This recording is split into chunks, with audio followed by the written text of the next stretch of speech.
हमारे साथ मछली शहर लोकसभा के जिनको लोग जनप्रिय लोकप्रिय कर्मयोगी सांसद बोलते हैं, ऐसे माननीय बीपी सरोज जी उपस्थित हैं। कल सदन समाप्त हुआ, आप तत्काल जो है घर वापस चले आए और पुनः सुबह के समय क्षेत्र की जनता के बीच में आप निरंतर फिर से अपने पूर्व की भांति जो है सुबह से बैठ गए हैं, लोगों की समस्याओं को सुन रहे हैं। माननीय सांसद जी, अभी संसद में सत्र जो है विपक्ष द्वारा पूरा हो हल्ला मचा करके बाधित किया जा रहा है, उसको चलने नहीं दिया जा रहा है।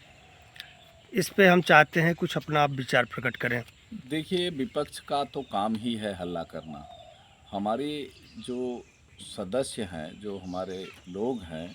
और जो बिल पास होना चाहिए बिल पास हो रहे हैं, और बार बार हमारे अध्यक्ष महोदय, स्पीकर महोदय अपील कर रहे हैं कि आप लोग चर्चा करिए, और चर्चा करने के लिए हम सब लोग तैयार हैं। अब वो चर्चा नहीं करना चाहते हैं तो अब भाई विपक्ष के लोग हैं, कुछ न कुछ तो बोलेंगे ही, लेकिन उनको चाहिए कि जैसा अध्यक्ष का बार बार कहना है, उनको उनकी बातों को मान करके और उनको सदन में चर्चा करना चाहिए। ये देश पूरा देख रहा है, और अगर इनको चर्चा करेंगे तो ज़रूर जो है हमारे स्पीकर महोदय उस पर विचार करके सबको जो है, मैं देखता हूँ कि वो चाहे पक्ष हो विपक्ष हो, सबको जो है आमंत्रित करते हैं चर्चा करने के लिए, और सबको समय देते हैं। जी सर, अभी आपके 2 दिन पहले कुछ दिल्ली से फ़ोटो वायरल हुए, इसमें आप माननीय प्रधानमंत्री मोदी जी के साथ, राष्ट्रीय अध्यक्ष जी के साथ, गडकरी जी के साथ, सभी वरिष्ठ नेताओं के साथ, जिसमें मोदी जी के साथ जो आपकी फ़ोटो हाथ पकड़ के बड़ी आत्मीयता से जो है मुस्कुराते हुए एक फ़ोटो आई जो है, तो उस पूरे ज़िले में क्या पूरे प्रदेश में जो है चर्चा का विषय रहा। तो माननीय प्रधानमंत्री जी से आपकी क्या मुलाकात हुई? आपके शब्दों के माध्यम से मछली शहर लोकसभा की जनता थोड़ा सा उसको जानने को उत्सुक है।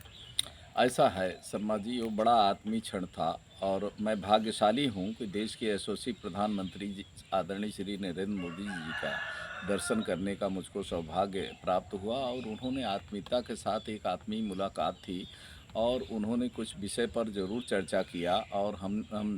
अपने विषय में भी बताया कि माननीय जी, मैं मछली शहर लोकसभा क्षेत्र से आता हूँ, और वाराणसी एयरपोर्ट, बाबतपुर एयरपोर्ट जो है वो मेरे लोकसभा में आता है। तो उन्होंने कहा कि मैं इस विषय को जानता हूँ, आपको जानता हूँ, और मैंने कहा कि आपका आशीर्वाद मिला, यहाँ तक पहुँचा हुआ हूँ। और उन्होंने एक शब्द ज़रूर कहा कि आगे भी आपको मेरा आशीर्वाद हमेशा रहेगा, आप मजबूती से जो है काम करते रहिए, पार्टी की सेवा करते रहिए। सर, अभी जो है लखनऊ में कुछ कुछ दिन पूर्व हमारे जनपद जौनपुर से समाजवादी पार्टी के कई बड़े नेताओं ने अपने दल को छोड़ करके भाजपा की नीतियों में विश्वास करते हुए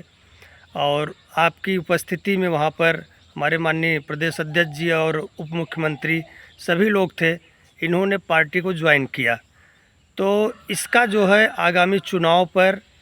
किस रूप में देख रहे हैं? क्या इसका असर मिलेगा जो है? देखिए, भारतीय जनता पार्टी के शीर्ष नेतृत्व के कामों से प्रभावित होकर के ये जितने, चाहे सपा के हों, चाहे बसपा के हों, चाहे कांग्रेस के हों, ऐसे देश में तमाम लोग जो है ज्वाइन कर रहे हैं, और पार्टियों के विषय में सब आप जनता जान रही है, और सब जान रहे हैं कि अगर जो है देश का विकास कहीं होगा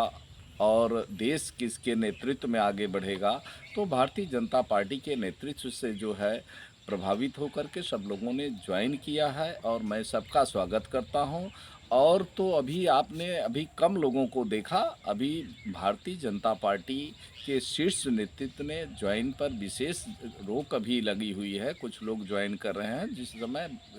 एकदम जो है ज्वाइनिंग अच्छे ढंग से सब लोगों का जब चालू हो जाएगा, तो मैं समझता हूं कि विपक्ष सामने बचेगा ही नहीं, बहुत कम लोग ऐसे रह जाएंगे, और सभी ने मन बना लिया है मोदी योगी के नेतृत्व में उनके जो है साथ में मिलकर के देश के विकास में अपना सहयोग करने के लिए।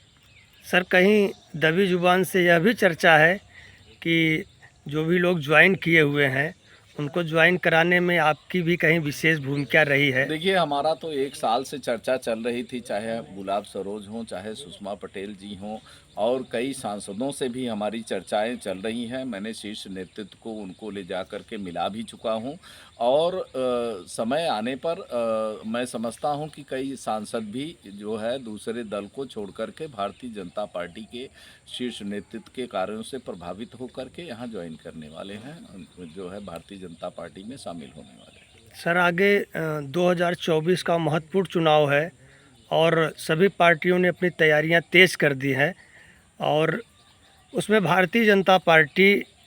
कहाँ अपने को पा रही है और लोकसभा में अपने मछली शहर लोकसभा में क्या स्थितियां चल रही हैं? मैं तो आपको ये बताना चाहूँगा कि आप सब लोग जान रहे हैं, जनता जान रही है कि भारतीय जनता पार्टी की सरकार 2014 में बनी और जब से बनी है, हमारे देश के यशस्वी प्रधानमंत्री आदरणीय श्री नरेंद्र मोदी जी देश के लिए हमेशा इतना बेहतर उन्होंने काम किया, चाहे वह शिक्षा हो, स्वास्थ्य हो, सड़क हो, बिजली हो, पानी हो, हर तरह जो है हर पहलू पर उन्होंने विशेष कार्य किया। चाहे जो है आप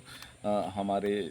सेना की बात हो, हर जगह उन्होंने देश को प्रगति पर ले जाने का काम किया। आप 2014 में डीजीपी की बात करिए, उस समय 10 था, आज जो है 5 पर आ गया है। अभी हमारे देश के यशस्वी प्रधानमंत्री जी ने कहा कि 2024 तक हम इसको 3 पर ले आने का काम करेंगे। आप देख रहे हो लोग महंगाई की बात करते हैं, तो महंगाई कब नहीं होती है। बारिश के सीज़न में तो जो है सब्जियों के भाव तो बढ़ते ही हैं और महंगाई भी बढ़ रही है, तो इनकम भी बढ़ रहा है लोगों का, ऐसी बात नहीं है। तो मैं ये कहना चाहूँगा कि ये जिस ढंग से देश प्रगति पर है और जो आपने कहा कि ये चुनाव की बात कही, तो चुनाव तो अगर यहाँ हमारी पार्टी तो हमेशा तैयार रहती है, हम काम में विश्वास करते हैं और काम इतना जब बेहतर हो रहा है और अन्य पार्टियों में आप देख रहे हो कि भगदड़ मची हुई है, भारतीय जनता पार्टी में आ रहे हैं, तो इससे साबित होता है कि निश्चित तौर पर जो है यह पार्टी देश के लिए,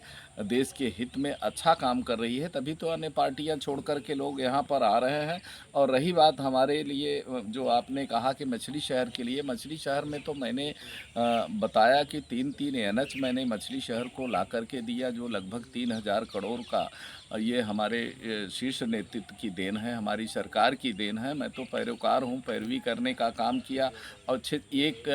कार्य के लिए हम लोगों को 1-1 साल 2-2 साल पैरवी करना पड़ता है, तब जा कर के जो है पीछे पड़ना पड़ता है, तब जा कर के वह कार्य क्षेत्र में आता है।